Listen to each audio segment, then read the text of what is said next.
오늘 전해드릴 소식은 유독 올해 신차 소식이 전해지고 있지 않은 르노코리아의 역대급 최신 신차를 내놓을 것이다라는 소식이 전해졌는데요.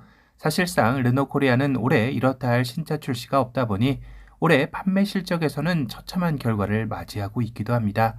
지난달인 9월에 작년 동월 대비 수출과 내수에서 51.3%나 감소한 9,105대를 판매하며 끝없는 추락의 길을 걷고 있는데요. 특히 이 중에서도 국내 판매량은 더 심각합니다. 9월 1,651대를 판매하며 전년 동월 대비 67.3%의 급감을 하고 있기 때문이죠. 차종별 판매량을 살펴보면 QM6가 839대를 판매하며 르노코리아 내 가장 많은 판매량을 보였지만 QM6를 느끼는 소비자들의 시선은 2016년 처음 출시하고 7년 동안 풀체인지 없이 부분 변경만으로 나온 변화가 없는 사골 모델이라는 인식이 팽배해 있다는 점인데요. QM6의 변화가 가장 시급한 점 중에 하나도 이 때문이기도 하죠. 또한 반전을 꾀하며 야심차게 내놓은 XM3 하이브리드 모델마저 273대를 판매하며 게임 체인저로서의 역할을 전혀 하지 못한 것도 사실입니다. 이러한 결과가 더 충격적인 건 사실상 르노코리아는 올해 내수 시장보다는 수출 확대 전략에 더 집중해온 과정이었지만 수출의 결과 역시 뒷걸음치고 있기 때문인데요. 이렇게 르노에게는 반전이 전혀 일어나지 못할 것 같은 찰나 르노코리아에서도 정말 벼랑 끝 도전이라는 생각을 가지고 마지막이라는 절치부심으로 내놓은 역대급 신차 소식이 전해졌습니다. 바로 신차 프로젝트 오로라 중 첫 번째 모델인 중형 SUV가 내년에 국내에 첫 등장한다라는 소식이었는데요.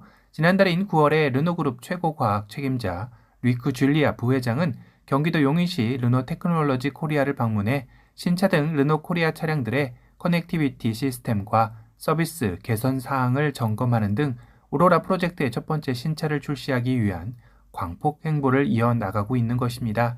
특히 르노 디자인의 질 비달 부사장이 한국을 방한하여 신차들의 디자인 전략을 논의하고 간 것에 주목해야 할 텐데요.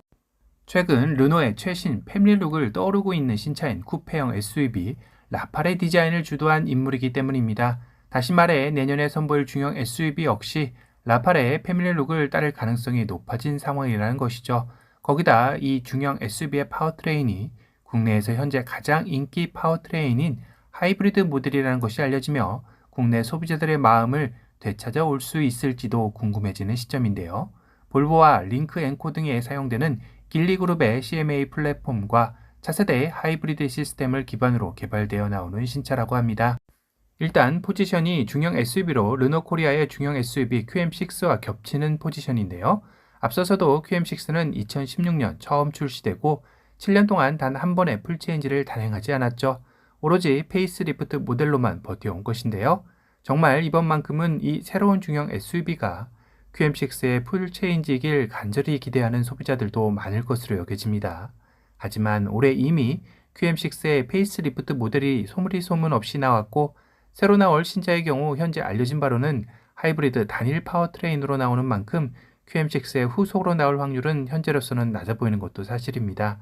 특히 르노코리아의 오로라 프로젝트 첫 번째 신차인 만큼 이전에 사골 모델이라는 이미지를 가진 QM6의 후속으로 나오는 것보다는 전혀 다른 새로운 신차로 등장하는 것이 더욱더 소비자들의 마음을 사로잡기 좋을 것이다라고 판단할 듯한데요. 문제는 이미 마음 저 멀리 떠나버린 국내 소비자들이 르노는 국내에서 자동차를 팔 마음이 없는 것 같다. 이젠 어떠한 신차를 내놓아도 별 관심이 없다라는 등 차갑게 식고 있는 민심을 어떻게 되돌려 놓느냐가 가장 큰 관건일 듯 싶습니다. 오늘은 르노코리아가 정말 오랜만에 신차 소식을 전했지만 그 앞길이 녹록지 않을 것 같다라는 소식에 대해 전달해 드렸습니다.